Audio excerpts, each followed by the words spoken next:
suas grandes apreensões: que os russos tivessem acesso ao material alienígena e que os alienígenas usassem sua superioridade tecnológica para invadir a Terra. Segundo Corso, um simples arquivo de aço guardava materiais extraordinários recolhidos do desastre de Roswell.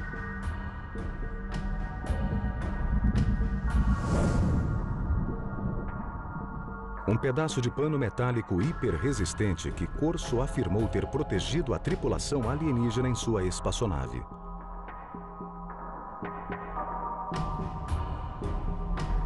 Um tubo que parecia emitir um raio de luz vermelha. Corso imaginava que pudesse ser um instrumento cirúrgico ou uma arma. Uma coroa alienígena que, segundo relatórios militares, pode ter sido usada para transmitir pensamentos ou para controlar a espaçonave. Um conjunto de circuitos impressos em miniatura. Talvez um microcircuito pré-fabricado.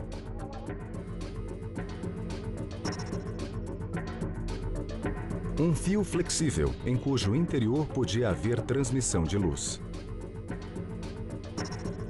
E uma lente que permitia enxergar no escuro, supostamente tirada do olho de um dos alienígenas. Para entender melhor o conteúdo do arquivo de aço, Corso disse ter mergulhado nos documentos secretos do governo que reportavam tecnologias supostamente encontradas em Roswell.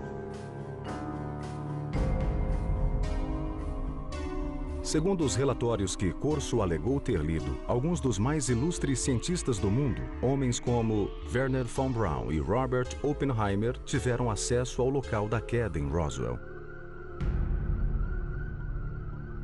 Corso teria recebido autorização do general Trudeau para reunir uma equipe de elite. Eu poderia colocar quem eu quisesse nessa equipe, engenheiros, cientistas. Eu disse que colocaria até alemães. Eu disse que poria 1 ou 2 alemães, além dos cientistas americanos. Corso afirmou que, com base em sua leitura atenta dos relatórios de Roswell, ele desenvolveu uma teoria própria sobre o funcionamento das naves alienígenas. Corso disse que a espaçonave tinha meios de saltar. Ela não voava normalmente de um lugar a outro, ela pulava. Ele disse que isso era claro, que havia uma onda ao redor da nave que permitia, de algum modo, que ela fosse não uma espaçonave, mas uma máquina do tempo.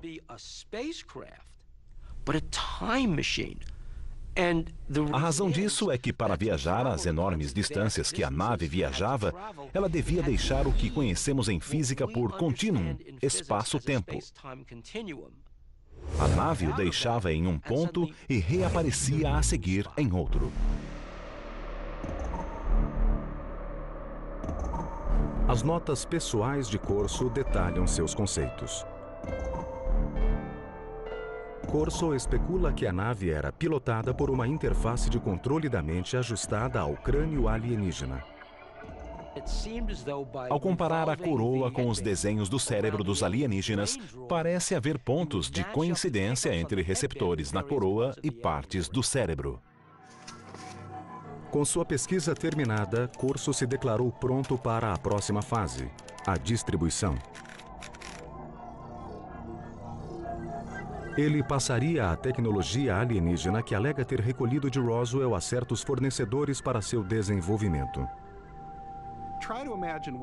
Tentem imaginar o que aconteceria se uma astronave tivesse caído na Terra e contivesse uma tecnologia fabulosa e alguém como Corso a entregasse a laboratórios de pesquisa pedindo que explicassem seu funcionamento. O resultado, segundo Corso, levaria a uma completa reconfiguração das mais avançadas tecnologias do mundo.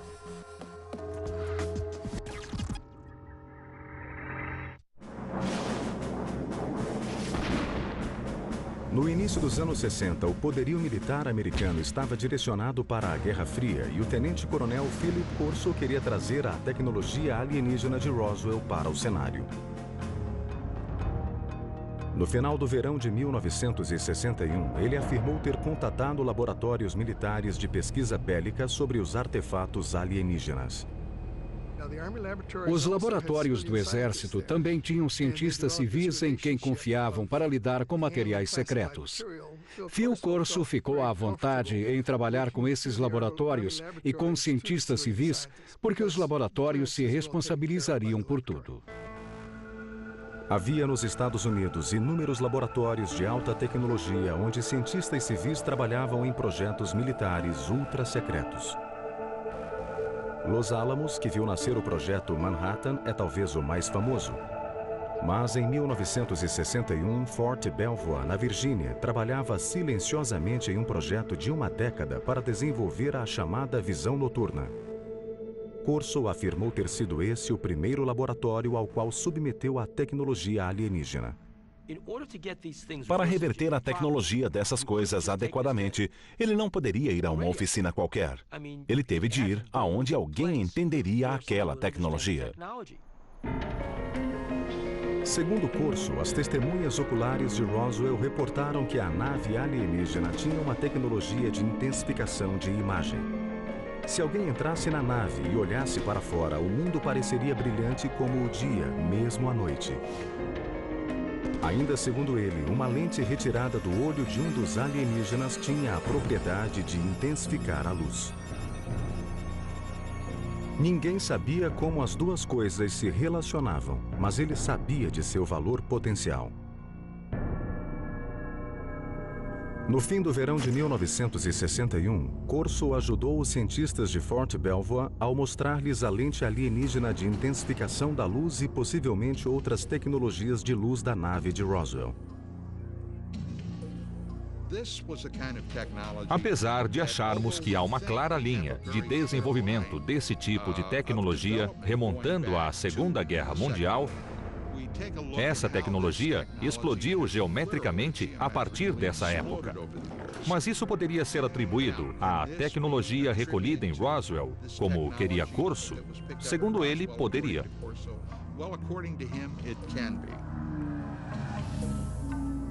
Corso admitiu não ter sido capaz de desenvolver a interface de controle da mente dos alienígenas. A teoria dele é que ela funcionava somente no cérebro deles. Mas esse revés momentâneo, disse ele, não impediu o desenvolvimento de outro artefato de Roswell, um circuito impresso de desenho misterioso. Nós obtivemos também um chip calcinado pequeno, talvez de 2 centímetros quadrados, com 2 fios que saíam e outra pequena incisão com fios. Isso veio de Roswell. Nós não conhecíamos bem a função dos circuitos integrados, mas suspeitávamos que fossem circuitos elétricos. Corso afirmou ter levado os objetos aos laboratórios Bell que haviam desenvolvido os transistores 14 anos antes. Ele disse que os cientistas da Bell puderam analisar e depois recriar o microchip alienígena. O que haveria se algo assim acontecesse? Bem, o que haveria é que em muito pouco tempo o mundo seria radicalmente transformado. Não há dúvida de que depois do desenvolvimento do circuito integrado no início dos anos 60, o mundo se transformou. Aparelhos eletrônicos, de telefones celulares a computadores laptop se tornaram realidade. Corso alegou que o suposto microchip de Roswell ficou danificado pelo desastre. Mas em seu poder havia outro objeto alienígena, cujo funcionamento parecia perfeito. Através dos relatórios, ele sabia que quando se apontava esse raio, ele causava queimaduras à superfície do objeto visado. Corso disse ter lido nos relatórios militares secretos que o artefato de Roswell, aparentemente capaz de abrir buracos em paredes, era uma espécie de ferramenta de corte, talvez usada em cirurgias. Na Hughes Aircraft do final dos anos 50 ao início dos anos 60, pesquisadores trabalharam no que viria a ser o primeiro aparelho de localização e mira a laser de aviões militares. Os engenheiros encontraram obstáculos na tentativa de criar um aparelho prático. Mas quando Corso mostrou a ferramenta de corte alienígena, os problemas acabaram. O processo se acelerou após 1960 porque as pessoas imaginaram novos modos de fazer lasers. E isso trouxe avanço à ciência e à engenharia. O arquivo de aço de Corso continha ainda outro tesouro vindo de Roswell. Eram tubos de vidro. Eles emitiam luzes de diferentes cores. Eles foram mandados aos laboratórios Bell. A partir disso, deu-se um dos maiores avanços, creio que resultaram na atual fibra óptica. Muitos pesquisadores de OVNIs teorizam que a espaçonave não tinha fiação, porque em seu lugar foram usados cabos de fibra óptica. Transmitir informações através da luz não era uma tecnologia nova. Ela datava da época de um pioneiro do telefone, Alexander Graham Bell, que fez um experimento com um aparelho chamado fotofone em 1880. A maioria das pessoas nunca ouviu falar disso, mas naquela época, cientistas sérios acharam a invenção do fotofone mais impressionante do que a do telefone. O fotofone era um modo de transmitir um sinal de voz sobre um raio de luz. As pesquisas de Corso sugeriam que a transmissão de dados pela luz falhara porque os cientistas não podiam fazer um raio de luz contornar uma curva. Mas Corso afirmava que o artefato de Roswell podia conter a resposta. Eles viram aquela primeira fibra de vidro, surpresos de a luz fazer uma curva. Como a luz podia fazer uma curva? Depois concluíram que a razão era porque a fibra estava encapada. A capa foi a descoberta-chave para fazer as fibras ópticas funcionar. Apesar de a fibra óptica só ser usada em larga escala nos anos 70, pesquisadores de OVNIs acreditam que a capa do artefato alienígena, uma cobertura externa que conduzia a luz pela fibra, tornou possível o avanço dessa tecnologia na Terra. Corso também disse ter examinado curiosas fibras superfortes que os relatórios militares dizem vir dos uniformes de voo dos alienígenas. O que me surpreendeu naquele tecido foi a trama, que não se podia cortar nem com uma navalha. Mas eram fibras. Em seu livro, Corso oferece uma teoria sobre a composição das fibras dos uniformes alienígenas. O corpo dos alienígenas, ou sua parte mais vulnerável, era protegido de energias que deviam ser incríveis, pela enorme resistência do tecido, que de algum modo formava um escudo. Corso disse também que eles não vestiam os uniformes, que pareciam entranhados na pele, que vinham de dentro como um casulo.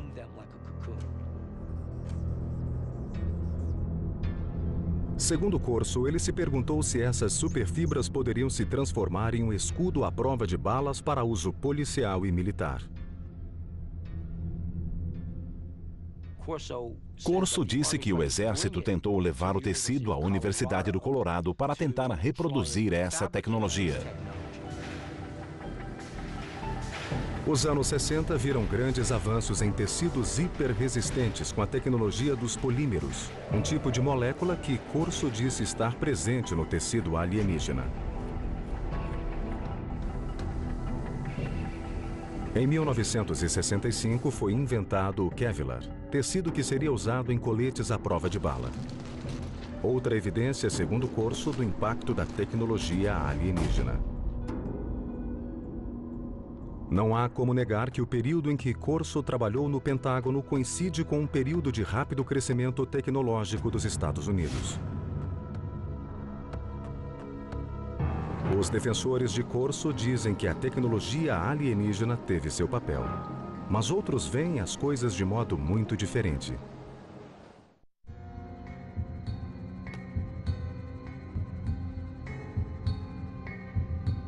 Em seu best-seller O Dia Depois de Roswell, o tenente-coronel Philip Corso afirmou que a tecnologia alienígena obtida em Roswell foi por ele introduzida na agenda tecnológica do exército americano. Mas outros dizem que o salto científico dos anos 60 não foi dado por um herói, e muito menos com a ajuda alienígena. É bom pensar em um herói que nos leva a um novo mundo tecnológico aprendido com discos voadores. Parece ótimo. Mas eu trabalhei em muitos campos de pesquisa e desenvolvimento e sei que não é assim que funciona. Em um programa de avião com propulsão nuclear, empregamos